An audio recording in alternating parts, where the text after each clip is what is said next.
Georges Raby, t'es né le 24 juin 1934 à Montréal. Déjà, oui. Ouais. C'est pour ça que j'ai pris conscience de ça il y a à peu près quelques mois, au mois de décembre l'année passée. J'ai dit, mon Dieu, j'ai plus 20 ans. Ça m'a frappé à ce moment-là. Puis le processus s'est enclenché, j'ai fait un coup de vieux. Puis depuis ce temps-là, ce coup-là qui t'a été asséné, Ouais. est-ce que tu t'en es remis un peu? Non, pas du tout, mais à cause que, tu sais, je suis pas Alzheimer, mais Parkinson depuis 10 ans au moins. Ça rempire tranquillement, tu sais. Ça se développe très, très lentement, mais ça rempire quand même d'année en année. Puis là, j'ai peut-être passé le seuil de la lune de miel, comme on dit souvent avec les médicaments. Les médicaments ne font plus effet, il faut en prendre de plus en plus. Et ils sont de plus en plus dommageables sur ton état de Les santé effets général. secondaires, ouais. C'est ça. Alors c'est pour ça que j'ai beaucoup de difficultés à agir comme avant. Comme me promener en bicyclette. L'année passée, je l'ai fait, mais j'ai pris quelques fouilles. Puis là, j'ai compris que j'étais en déséquilibre sur ma bicyclette. C'est important, la vie en bicyclette. Puis là, ben, j'en suis privé en partie, tu sais. Oui, je pense que tu devras en faire ton deuil d'une certaine Oh, manière. merci de me le rappeler, Bruno Lalonde. Vous êtes sadique, au fond, vous? Bon, écoute, Bon. est-ce que tu veux qu'on continue sur la lancée de la maladie ou Non, on retourne en arrière? Donc, tu es né le 24 juin 1934 à Montréal. Oui. Tu as passé ta vie à Montréal? J'ai passé ma vie à Montréal, moi, mais enfin, à part la Gaspésie, la Côte-Nord, Lac-Saint-Jean, tous les endroits que j'ai visités. Puis le Grand Triangle, qu'on appelait ça le Grand Triangle à l'époque, dans les années 1956, je suis parti de Montréal, j'étais écœuré de la religion, et puis je suis descendu au Mexico City, je suis remonté jusqu'à Vancouver, puis je suis revenu à Montréal, le Grand Triangle, tu sais. Ça, Sur le pouce. t'avais quel âge à ce moment-là? 1956, 22 ans. 22 ans. 22 ans. Et puis tes parents, si je ne m'abuse, sont originaires des plaines de l'Ouest. Mais pas originaire. Ma mère est partie avec son père, de la famille, toute la famille. Ils sont partis de Saint-Damas, c'est des gauchers de Saint-Damas. Ils ont été en Saskatchewan. En Saskatchewan. Le gouvernement donnait des terres, je sais pas. Près de Revelbrook, au sud de Saskatchewan, il y a un petit centre qui s'appelle Coder. Ouais. Puis mon père il est parti, lui, à 25 ans à peu près, disons. Quand son père est mort, mon grand-père est mort. Je ne l'ai pas connu, mon grand-père. Et puis, il est parti en Saskatchewan. Il a rendu la terre, puis il a acheté quelque chose là-bas, un commerce, je pense. Puis ça a été comme ça jusqu'en 1930, jusqu'à la crise. Là, ils sont venus à Montréal. Dans le quartier Côte-des-Neiges. Pas tout à fait dans le nord de la ville, c'est la rue Boyer, ou une rue à l'est ou à l'ouest, en haut de Mont-Royal, juste au coin de la ruelle, en quelque part, là, il y avait un deuxième étage, on habitait là. Puis quand j'avais 6 ans, j'ai terminé mes classes, que j'avais commencé sur le plateau, à Côte-des-Neiges, chez les frères de Sainte-Croix, l'école à Côte-des-Neiges en face de l'église. En face de l'église Notre-Dame-des-Neiges. Notre-Dame-des-Neiges, oui. Et à ce moment-là, j'ai fini mes classes ma première année. C'est à peu près 15 minutes de marche de chez moi. Puis on avait une vue sur l'Université de Montréal. Là. Ça s'appelait à ce moment-là Maplewood. C'est Édouard Montier maintenant et Louis Collin. On avait une belle vue sur la montagne. Il n'y avait pas autant d'étudiants et tout ça, tu sais, qu'aujourd'hui.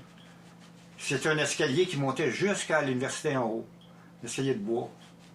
Je me souviens. Puis je jouais dans la montagne tout le temps, tu sais, les fins de semaine. Donc, tu es allé aussi, si ma mémoire est bonne, puis la tienne pourra le confirmer, tu es allé à Brébeuf aussi. Oui, mon père, moi je lui ai demandé de faire un cours classique, parce que j'étais devenu médecin à ce moment-là. C'est une lubie comme un autre. Et mon père avait calculé, prendre les tramways, manger là-bas. Parce qu'à Brébeuf, je pouvais revenir chez moi dîner, puis je marchais à pied jusqu'au collège. Ça revenait le même prix, fait que j'étais au Brébeuf. Et tu as conclu, tu as terminé tes études à Brébeuf? J'ai été jusqu'en rhétorique. Et à la fin de la rhétorique, on nous forçait à apprendre à étudier une œuvre de Claudel, Le soulier de satin. Ça m'a assommé, là, pire que mes médicaments aujourd'hui. Il y a un rapport entre les deux. Okay. Puis j'ai quitté, je pense, avant la fin de la rhétorique. J'en pouvais plus. C'est à ce moment-là que j'ai commencé à chercher des jobs, d'assistant comptable, de ci, puis de ça. Claudel t'a chassé des jésuites. Oui, oui, en courant. Donc aujourd'hui, là, dans cette grande bibliothèque qui est la tienne, il y a peu de chances qu'on retrouve des œuvres de Claudel. Non, je les donne à mes amis qui ont un foyer, tu sais. Comme ça, ils peuvent en faire quelque chose de bien. Chauffer l'appartement. Je comprends, je comprends. Puis c'est vrai, à Côte-des-Neiges, j'avais comment 6 ans quand je suis arrivé là. Puis vers l'âge de 10 ans, j'arrêtais souvent à une pharmacie au coin de la Combe, et Côte-des-Neiges, en face de l'église. Sur le coin, là, il y avait une pharmacie. Puis il y avait un kiosque tournant, là, en broche, là, avec un comptoir de livres. Il y avait les Arsène Lupin, les Jules Verne, les éditions québécoises, je pense. Et puis le Signe de piste un peu, puis ça, des éditions de jeunesse. Puis j'allais lire le midi, une demi-heure sur l'heure du dîner. Là, à ce moment-là, t'as quoi? T'as 9-10 ans? 9-10 ans, moi. On est en 1944. À la fin de la guerre. La guerre, est-ce que tu l'as connue? Ben, j'ai vu des soldats se promener dans les rues, là, de marcher, là, puis s'en aller vers le bateau, le port, tu sais. Ou je sais pas quoi. Ils venaient surtout sur la rue Maplewood, là, sur la rue Édouard-Montier maintenant. J'ai vu des soldats passer. Est-ce que vous en parliez dans votre famille? Pas tellement, non. C'était lointain, tu sais. Mon père s'occupait pas tellement de ça. Lui, il n'a pas été forcé d'aller à la guerre, tu sais. Il avait quand même un certain âge à ce moment-là. Bien sûr, il n'a pas été engagé, il n'a pas été conscrit. Il n'a pas été conscrit, justement.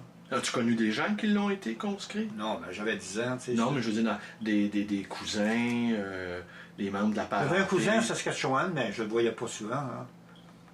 Il est venu peut-être à Montréal une fois ou deux, à un moment donné, comme mon grand-père Gaucher. Il est venu une fois ou deux à Montréal, mais il avait 80 à la fin de sa vie, tu sais. Il est mort en 84, 85. Alors, on va revenir à ta première job. Puis là, tu as abandonné les études à cause de Claudel. Ton père a dû être plutôt mécontent de ça. Ben non, parce qu'il dit, bon, tu vas travailler maintenant, tu sais. Ça a été quoi ta première job? Des assistants comptables, des jobs plates comme ça, tu sais. Moi, j'aimais pas ça. Mon père, il venait de la campagne quand même, le Saskatchewan. Bon, c'était un grand territoire, mais avant ça, au Québec, il habitait Tursault, comme toutes les rabis, là, tu sais. Ton père était comptable, hein? Non, non, mon père était fils de cultivateur, là-bas, à Tursault. Et puis en Saskatchewan, je pense qu'il y avait un commerce de machinerie agricole, tu sais, qui vendait, puis tout ça. Puis il a été éprouvé par la crise de 29. Ben, oui, mais les gens lui devaient beaucoup d'argent avec ce qu'il avait acheté, puis il ne pouvait plus payer. Puis il est parti, il est revenu à Montréal. En 1930-31, je pense. Est-ce qu'il a éprouvé de l'amertume de son aventure saskatchewanaise? Ben, il est revenu à Montréal, lui, il s'est bien adapté quand même. Puis ma mère aussi. Mais ma mère, elle a peut-être s'ennuyé un peu plus parce que toute sa famille était là-bas. Ses sœurs, ses frères, tu sais. Parce que mon père était seul là-bas de la famille. Puis ils ont eu un enfant, Alfred, je pense, oui. Puis il est mort d'un accident, d'une chose abominable. Il aimait le goûter au coke dans la bouteille. Puis il a vu une bouteille dans un garage, puis c'était de l'acide de batterie, puis il a tout bu ça. Ton frère? Ouais. À l'âge de, je sais pas quel âge, 4-5 ans. Je l'ai pas connu, je l'ai jamais vu, moi. Et puis, ben, il est mort, évidemment. Alors, il est mort, il y a la crise économique, tout devenait désertique, le vent, puis toutes les terres devenaient du sable. Puis il n'y a plus de vie possible, sinon que le gouvernement les aidait, le secours direct. Là. Fait que, ça a été dur, mais en même temps, à Montréal, il y avait possibilité de travailler. Puis les gens, à ce moment-là, qui travaillent, c'était aussi précieux pour nous autres que, tu sais, que d'avoir un bon livre. Bien sûr, bien sûr. Et puis, tu as des jobs un peu ennuyeuses. Tu as eu ça jusqu'à quel âge à peu près? Ben, jusqu'à temps que, jusqu'en 1956, j'avais 22 ans, puis là, j'en pouvais plus. Le clergé contrôlait toute la société, tu sais. Et puis, j'ai décidé de partir pour le Mexique avec des amis. Puis tout le monde a dit, bon, non, on n'y va pas tout de suite. Tu sais. Alors, je suis parti tout seul, vers Ottawa, vers le Mississippi, vers la Nouvelle-Orléans, puis Mexico City. Puis je suis toujours sur le pouce. Ce périple-là a duré combien de temps? Plusieurs mois, 6 mois, mettons. 6 mois? T'avais-tu des économies ou tu travaillais... Ben, à Toronto, j'ai travaillé un mois comme boss boy. En Nouvelle-Orléans, j'ai bu de la bière de... Ce qu'on appelle la bière, là? La bière comme du coke, un peu. Moi, ça va me revenir. J'ai bu de la bière. C'est pas de la bière, c'est comme une liqueur, tu sais. Du jus d'alligator. Du jus d'alligator, bon, peut-être. À Mexico City, puis dans tout le Mexique, c'était merveilleux. Il y avait beaucoup d'Indiens avec leurs costumes qui allaient au marché certains jours de la semaine. Ils marchaient sur le long de la route, tu sais. Tu faisais-tu des rencontres? Ben, des rencontres, c'est difficile. Je parlais pas beaucoup l'espagnol, quelques mots, tu sais. Et puis, ben, je ramassais toute ça l'information, tu sais. D'ailleurs, ma fille est ethnologue au Mexique en ce moment. Un professeur d'université. Pour ça, l'université, moi, Michoacán. Et puis, c'est peut-être un peu parce que j'avais parlé beaucoup du Mexique. J'aimais beaucoup le Mexique. J'avais des souvenirs extraordinaires. Ça. Et tu penses que d'une certaine façon, ça a bercé sa jeunesse? Ça l'a alimenté son imaginaire d'enfant? Oui. Parce que c'était quand même un pays exotique à l'époque, en 1956. Ça fait longtemps que ta fille est professeure au Mexique, hein? Ben, elle fait beaucoup de recherches au Mexique en archéologie, en ethnologie. Elle a vécu beaucoup dans des villages indiens de la rivière Balsas, le rio Balsas, par exemple. Il y a beaucoup de villages qui parlent le nahuatl encore. Elle a appris le nahuatl. Elle a appris le nahuatl. Oui. Et puis, elle se promène beaucoup dans les villages. Puis là, elle enseigne à l'université. Tu sais. Penses-tu qu'elle serait capable de traduire Claudel en nahuatl? Bon, on va l'oublier, je n'y demanderai pas, je pense même de ta part. Non, mais c'est une suggestion de lecture. Oui, mais c'est pour comme somnifère, oui. Ça coûte moins cher. Un peu tu Ou pour alimenter les feux de camp oui, aussi. nahuatliens. Oui, ce serait bon, ça. Je vais le suggérer de ta part. Alors là, après ton périple mexicain, il a bien fallu que tu gagnes ta vie à Montréal. Qu'est-ce que tu as fait? Je rencontre, il y a des amis qui m'ont dit, va nous travailler, il y a un théâtre, là, ils cherchent un régisseur, puis ils ne payent pas, mais tu vas pouvoir dormir là parce qu'il y a un local puis où tu peux dormir dans le théâtre. Tu sais. Bon, c'était le fun. C'était quoi le théâtre? Théâtre de 10 heures de l'Anguirand. C'est lui qui l'avait fondé? L'Anguirand, oui. C'était un bar avec une scène. Je pense que l'Anguirand gardait les profits de la vente des billets. Puis le propriétaire du bar ben, gardait le profit de l'alcool. Puis les comédiens, eux, ils devaient avoir quelques subventions. Tu sais. Il était où, ce théâtre? Au coin de Sainte-Catherine, au complexe des Jardins maintenant, sur le coin ouest, sur le coin est, Sainte-Catherine et le complexe des Jardins. Et là, tu as été régisseur pendant combien d'années? Pas très longtemps, 1 an à peu près. Mais le groupe montait des pièces d'avant-garde comme Beckett, André Godot, à l'époque en 57, c'est quand même. 56, 57, 58, je ne me souviens pas des années exactes. C'est quand même extraordinaire. Les bonnes de Genet.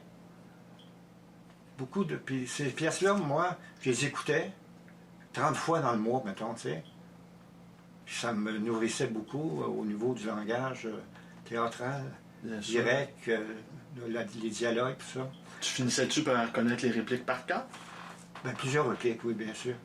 Mais ce qui m'intéressait pour moi en tant qu'écrivain, parce que je voulais toujours écrire, j'écrivais un journal, puis des notes, puis tout ça. Mais ce que je trouvais le fun, c'est que je vivais dans un milieu littéraire, au fond, de fiction, tu sais.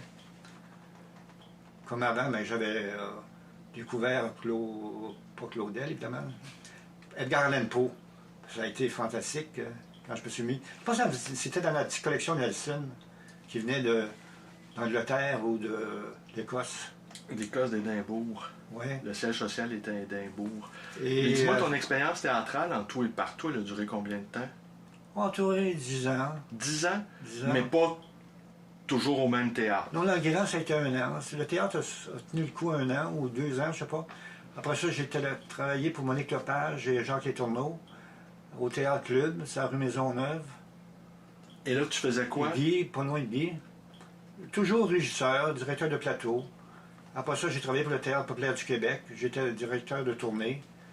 Je m'occupais beaucoup d'inviter les gens à aller au théâtre dans les places, même Gaspé. On a déjà joué à Hearst. On a déjà joué au Nouveau-Brunswick.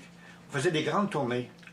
Tu étais comme un directeur de tournée, en Le quelque directeur de sorte? tournée à ce moment-là.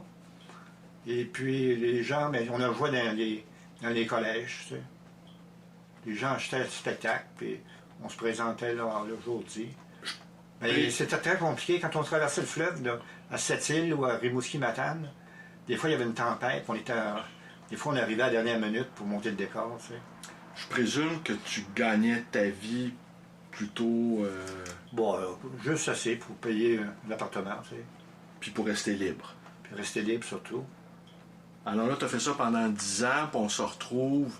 Là, tu as dépassé la quarantaine, quand ton aventure théâtrale a Non, c'est dans 35 ans. 35 ans. 35 ans, à l'âge de 35 ans. Au Théâtre populaire du Québec, quand je faisais des tournées, j'organisais des tournées, à un moment donné, ils m'ont nommé directeur administratif. Parce que je connaissais tout, tu sais. Puis je pouvais le faire fonctionner comme il faut. Je m'occupais encore des tournées. Mais à un moment donné, j'ai été pris dans un engrenage d'administratif, tu sais, d'administration. Puis ça revenait comme à Claudel, pour moi. C'était quelque chose de très déprimant. De m'occuper uniquement de l'administration. Là, je faisais plus de tournées. J'assistais plus aux répétitions, tellement. Puis j'étais devenu un fonctionnaire, tu sais. Un fonctionnaire underground. Underground, toujours. Fait que là, j'ai démissionné, puis j'ai commencé à faire ce que je voulais vraiment, être journaliste puis écrire, tu sais. J'espère qu'on va faire une autre rencontre au mois de septembre. Oui, oui. Un peu plus frais, là, il fait 30 degrés. Il fait très chaud. C'est un été caniculaire. Ouais. On se plaint pas. Ah, toi, tu te plains pas. Moi, je pense que ça me plaint parce que c'est difficile quand tu es malade, tu sais. Ouais. Tu sens que la fin arrive tranquillement. Et puis, j'ai remarqué une chose. Jamais on est mort depuis quelque temps. On est toujours en vie jusqu'à temps qu'on meurt une fois. Il n'y a pas de deuxième fois, il n'y a pas d'essai, il n'y a pas de troisième fois. Il y a juste une mort. Ouais. Tu ne peux pas te préparer parce que tu n'as pas d'expérience. Ah. C'est grave. Et on souffre. J'aurais écrit une bonne nouvelle là-dessus, mais là, j'écris plus. Je suis Ouais, et on souffre de 1000 morts imaginaires. Oui. On est incapable d'imaginer notre mort. On le sait, mais on veut pas le croire. On le sait qu'on sera arrivé, mais j'y crois pas tant que tu n'as pas 80. Ouais, mais même là, t'as pas l'air d'y croire trop. Ben, il faut, parce qu'autrement, Ouais, il faut. il faut s'inventer des vies artificielles, parce qu'autrement, c'est plus vivable si tu es toujours en train de penser à ta mort. Tu sais. Si tu restes 2, 3 ans, 4 ans, 5 ans à vivre, il faut que tu aies quand même la force de poursuivre ton expérience humaine. Bien sûr. Qu'est-ce qui arrive après ça? Là, oh, là, là, là, là. J'ai écrit la nouvelle, moi, ça s'appelle, tu sais, avec le nom de l'exposition des automatistes, là, le chant de La matière chante. Matière chante. Ouais. Je l'ai peut-être appelé le chant de la matière. C'est un hommage que je fais aux automatistes, mais c'est un hommage aussi à la nature. C'est un jeune couple qui se promène en montagne, il se monte une rivière, il arrive dans une vallée, ils font l'amour, c'est le soir. Puis d'un coup, la Voie lactée, j'ai remarqué ça sur Saut-au-Mouton ou à Percé. Dans les endroits où il n'y a pas beaucoup de lumière de la ville, la Voie lactée est vraiment lactée, là. C'est du lait. C'est de la couleur blanche. Puis là, j'ai imaginé que le jeune couple qui faisait l'amour dans la salle de couchage, la Voie lactée sortait une main, puis elle allait les ramasser, puis les emmenait dans la Voie lactée, se promener. Tu sais. Grâce à l'imagination délirante de la perte de conscience totale, tu sais. Comme si c'était une drogue. Moi, je ne suis pas un gars totalement habitué à la drogue, mais je pense que ça peut rappeler quelque chose du genre. Ouais. Que il y a un jeu, par exemple, qu'un des personnages fait, c'est de jouer à l'arbre. Il creuse un trou, il se plante les pieds dans le trou, il enterre ses pieds, il s'arrose, puis il grandit comme un arbre, puis il apprend à devenir des feuilles qui tremblent dans le vent, à se murmurer d'un arbre à l'autre. Ben, on pourra dire de toi, Georges, que tu te seras drogué à la conscience. À l'inconscience. À l'inconscience. Mettons, ça serait mieux. Oui.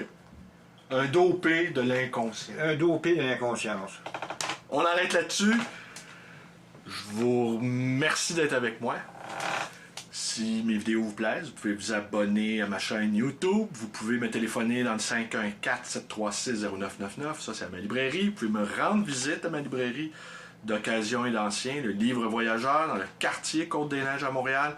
Et vous pouvez aller aussi vous balader en toute inconscience sur ma page Facebook. Vous n'y croiserez pas mon ami Georges, qui ne possède pas d'ordinateur dans cette maison de papier. Merci, bonne journée. Je vais l'imaginer, l'ordinateur. Voilà. Voilà.